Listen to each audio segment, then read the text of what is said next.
uso de la palabra el licenciado Roberto Bonifacio Mazón García. Si es tan amable, por favor. Sí. Buenas noches. Buenas noches, maestro. Bienvenido. Gracias. Tiene usted el uso de la palabra hasta por 5 minutos.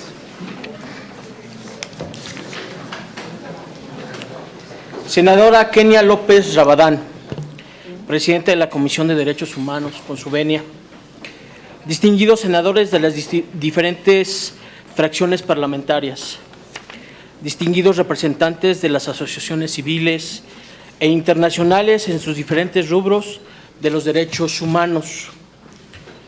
A todos los pueblos indígenas, Galone, Gashala, Natoyushi, Mendesquí, Etzeno.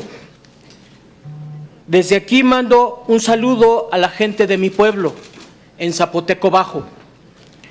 A todos los pueblos indígenas que hoy aquí tienen en un servidor voz fuerte y clara, así como a todas las potencias liberales de la fraternidad universal, distinguidas personas que nos escuchan y nos ven por el canal del Congreso, distinguidos medios de comunicación que se encuentran hoy presentes todos. Democracia, justicia, igualdad, dignidad y libertad es lo que resona en cada una de las voces de los mexicanos. Me es grato estar ante ustedes como aspirante al cargo del titular de la Comisión Nacional de Derechos Humanos. Que se escuche fuerte y claro. Hoy tenemos la oportunidad histórica para cambiar la visión de los derechos humanos en México. Han y seguirán siendo muchos los esfuerzos que han evolucionado en sus libertades esenciales, los derechos humanos. Hoy, la igualdad entre el hombre y la mujer, la tolerancia a las personas de los grupos LGTB, el reconocimiento de nuestras raíces históricas, presentes y futuras, de cada una de las comunidades indígenas, que han venido siendo un esfuerzo constante para integrar a todos y cada uno de los mexicanos a una sociedad más tolerante, respetuosa, al derecho de libre pensamiento, de la tolerancia, de la armonía colectiva, dejando cada día atrás una colectividad más individualizada. Es por ello mi interés como mexicano, que me rijo bajo los principios patrióticos con mi nación, bajo la imparcialidad, ajustando a la razón, sé de la importancia de los derechos humanos de todos y cada uno de los mexicanos, pero aún más, sé de la problemática de nuestros connacionales en la Sierra de Guerrero, Oaxaca, Chiapas, Sonora, Guanajuato, Michoacán, Veracruz. Sé de su dolor y de su sed de justicia, pero también sé de las medidas sumamente estrictas con el fin legítimo para evitar cualquier trato indigno y de discriminación de cualquier persona, que día a día he realizado en el cumplimiento de mi labor como servidor público, bajo el margen de la dignidad humana, porque he visto y he vivido la discriminación social y laboral. Es por ello que sé del éxito y de la dedicación de las tareas encomendadas en el ámbito federal respecto a los derechos humanos. Sé del trabajo duro, tenaz, para con el Estado, esencialmente para la sociedad de mi país, para proteger los derechos individuales, de educación, de salud, aunado los derechos de nuestros compatriotas en cualquier nación, aunado a nuestros visitantes del extranjero, ya que es y siempre será un ejemplo para el mundo de igualdad y respeto de los derechos humanos en México. En conclusión, soy un mexicano que desea un México con apertura a la libertad, igualdad, progreso social y en particular en un México tolerante, claro, transparente, fiel a su identidad social e igualdad de cada uno de los mexicanos, porque sé de los valores institucionales que son necesarios para ocupar el cargo de titular de la Comisión Nacional de Derechos Humanos, que son de liderazgo, de transparencia, de justicia e integridad y del bien colectivo.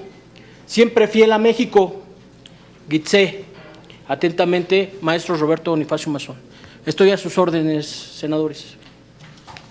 Muchas gracias. Doctor, le vamos a hacer la pregunta correspondiente y el caso práctico. ¿Considera usted que el titular del Ejecutivo Federal debe recibir y atender los planteamientos del informe anual que presenta la Comisión Nacional de Derechos Humanos? Sirva a decir que es por ley, maestro. Es imprescindible que quien presida la CNDH asuma el compromiso de revisar los procedimientos de investigación de casos de esta institución, tal y como lo recomienda la Alianza Global de Instituciones Nacionales de Derechos Humanos.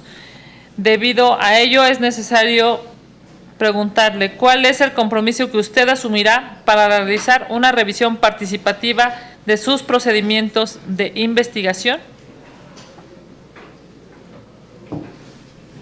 Tiene 4 minutos. Adelante, por favor. Con su venia, senadora. Bueno, en cuanto a las recomendaciones que se le dan al Ejecutivo, hoy dentro de lo que está en el marco normativo de nuestro país y un marco constitucional, es claro que dentro del artículo 1 y el artículo 29 principalmente tiene que retomar esas medidas. La Comisión Nacional de Derechos Humanos tiene la visión, pero no actualmente la visión para poder realizar más, de alguna manera política, establecer ese enlace con el Ejecutivo.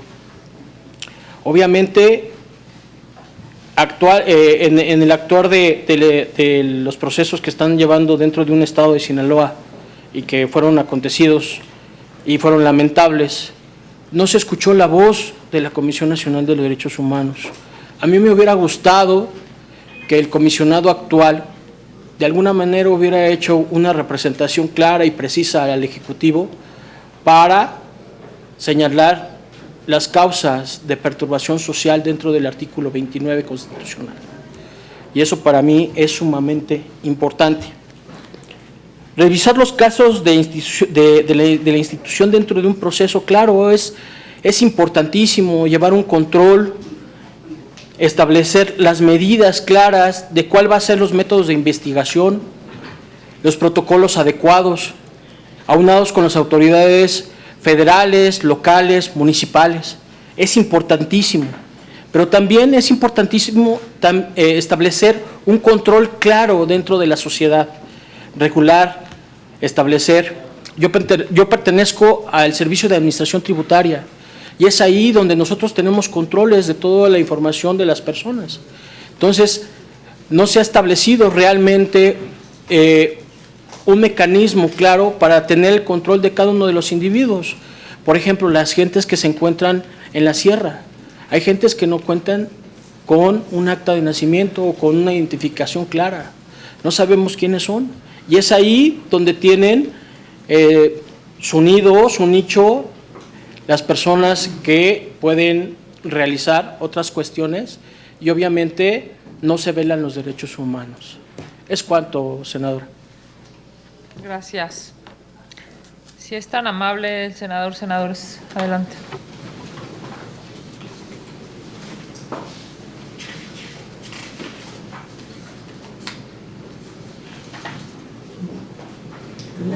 Pues sí, pero no. La cliente frecuente.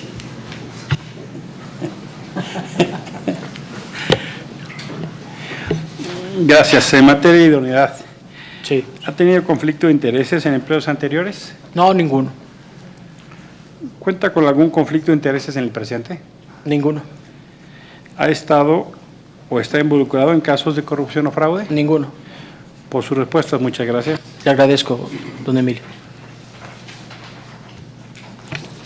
Doctor, Maestro. ¿cuenta con la independencia político-partidista? Claro. ¿Cuenta con independencia religiosa? Claro que sí. De mi parte es todo, doctor. Muy amable, gracias. Buenas, paisano. En caso de ser electo a titular de la CNDH, presentaría y haría pública su declaración 3 de 3. Claro, por supuesto que sí. ¿Ha sido señalado, denunciado o cuenta con una sentencia condenatoria por violencia familiar o delitos sexuales? No, ninguna. ¿Ha sido señalado, denunciado o cuenta con sentencias condenatorias por incumplimiento a sus obligaciones alimentarias? No, ninguna. ¿Ha expresado opiniones públicas en medios o redes sociales contrarias a los derechos humanos? No. Gracias. Respecto a su experiencia, Sí, diga. ¿está comprometido con la progresividad de los derechos humanos? Claro, por supuesto.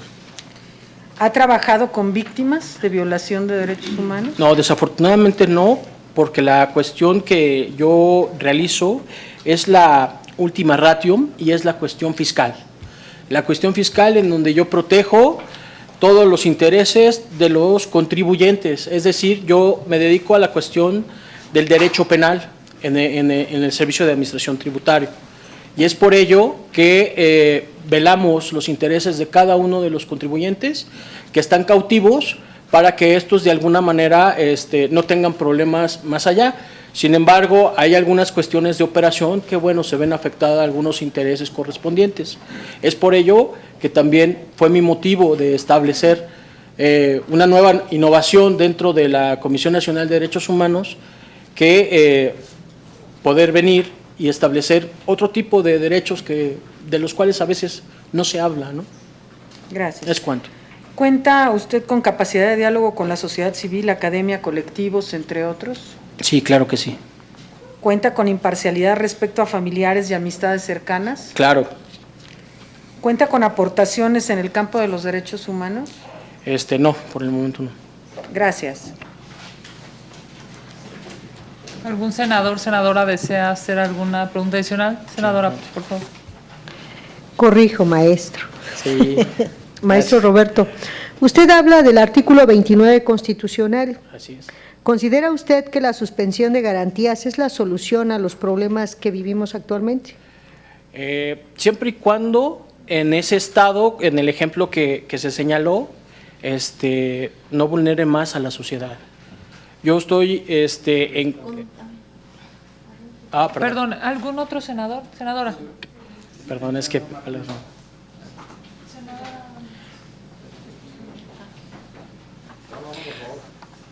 Como titular de la CNDH, ¿qué cavidad tendrá la transversalidad de género en las políticas, programas y acciones que ejecuten?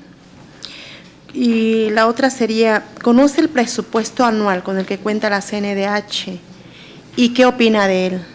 Gracias. Sí, maestro Mazón, yo la verdad, en primer lugar lo felicito por el manejo bilingüe que usted tiene, que usted nos exhibió aquí. Para mí es un motivo de un punto a favor. Y en ese sentido yo le quiero preguntar cómo se compatibiliza en un sistema integral de tutela de los derechos humanos, los derechos colectivos de los pueblos originarios con los derechos individuales de, por ejemplo, un municipio en el que viven varias comunidades de pueblos originarios, es decir, cómo se tutelan los derechos humanos sin violentar un sistema municipal o sin violentar una forma de gobierno. Le agradezco su respuesta, maestro. Tiene 4 minutos, maestro, para Sí, dar muy- respuesta a las preguntas y cerrar su Muy amable. exposición. En cuanto a la pregunta de la cuestión del artículo 29, obviamente dentro de este caso, para mí me hubiera gustado, y lo repito, el Comisionado Nacional de Derechos Humanos, hacer o exponer al público esa situación. No podemos estar a manos de unos cuantos. La Comisión vela en todo momento por los derechos, la dignidad y la seguridad. Pero si esa seguridad no está tutelada o dentro de un Estado garantista, ahí tenemos un gran problema, porque quien nos está otorgando la garantía no la está llevando a cabo y obviamente la Comisión Nacional de Derechos Humanos tiene que hacerse presente. En cuanto al presupuesto de la Comisión Nacional de Derechos Humanos, yo creo que no lo conozco en total, dentro de apenas se acaba de aprobar la partida presupuestal, desafortunadamente. La otra es la cuestión de que si se me hace poco, se hace mucho. La Comisión Nacional de Derechos Humanos, en un principio, dentro de lo que fue el sexenio, que va a cumplir casi un año, ha sido un poco resistente, o sea, se ha portado en una cuestión más austera. El problema no es ese, el problema es que con poco vas a hacer todo lo que se está llevando a cabo en una nación. Para mí, dentro de este ejemplo, a mí se me hace poco porque no hay muchas delegaciones. Hay delegaciones dentro del Estado, pero la cuestión oportuna no llega. Entonces sí tenemos que establecer una estructura más práctica que llegue a la gente, ¿no? Y por lo tanto debe de incrementarse un poco más la partida presupuestal, desde mi punto de vista. En cuanto a los sistemas tutelados, dentro de los pueblos originarios y que están dentro de varias comunidades, como es en Oaxaca, obviamente en Guerrero también hay comunidades, nada más que son un poco más apartadas. La situación es de acuerdo a los usos y costumbres. Los usos de costumbres se hacen leyes y por lo tanto de alguna manera va a prevalecer en muchos sus características como cultura. Obviamente es difícil porque cada una de las organizaciones tiene sus intereses. Entonces el poder establecer una mediación tiene que ser clara, precisa y efectiva para esas cuestiones. Yo recuerdo que dentro de la historia solamente lo realizó Porfirio Díaz en alguna cuestión. Es cuanto. Muchas gracias. Maestro Mazón García, Roberto Bonifacio, muchas gracias por su presencia el día de hoy en el Senado de la República. Tiene ahora el uso de la palabra el doctor Nava Alvarado Miguel, si es tan amable. Les agradezco mucho. Buenas noches. Buenas noches. Gracias.